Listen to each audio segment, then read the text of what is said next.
Hello, and welcome to the Mastering the Basics section.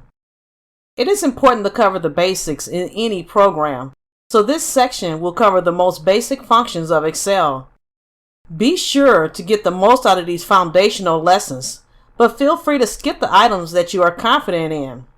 In this section, we will discuss the basic options for entering and editing data. We will learn to manage our columns and rows, which make up the basic structure of your Excel spreadsheet. We will review the options for saving our work. We will take a look at our vertical and horizontal alignment options. And from there, we will review the center across selection and merge and center features, which can involve multiple cells.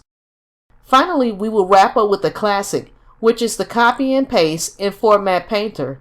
This is worth reviewing as Excel has additional options from the typical copy and paste. We will be using the Mastering the Basics workbook for this section. Be sure to download a copy. And with that being said, I'll see you in the first lesson.